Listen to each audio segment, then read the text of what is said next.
fellow elites, now that we've made travel so expensive, this world-famous resort is one of the least crowded places on Earth, and no one can afford to fly. How'd you get here? Kayak. They compared hundreds of travel sites to find a great deal on my flight, car, and hotel. Our secret meeting is ruined. Doesn't look very secret. Kayak. Search 1 and done. Magnum Opus. What is the Magnum Opus? The great work in Latin.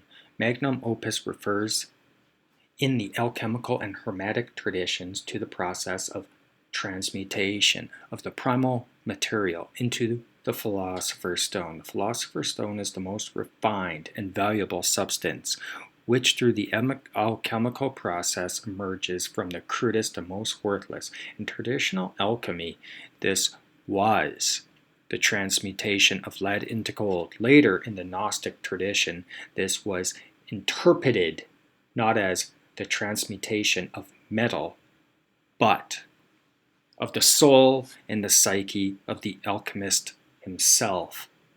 I do find it fascinating because they say in not so many words, through their signs and their symbols, who they actually are, what they are, and who they worship.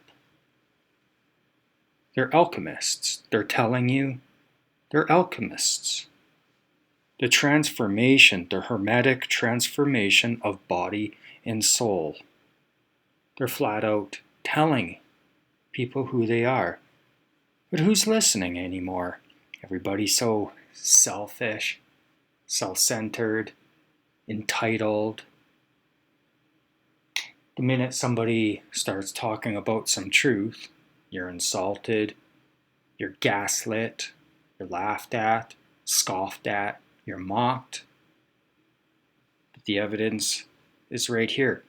Why do they constantly show you the symbols and the signs? They flat out tell you.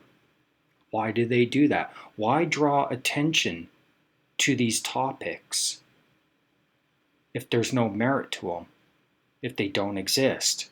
The simple fact of the matter is they have to tell you who they are. I'm a tranny. I'm a tranny. I'm a tranny.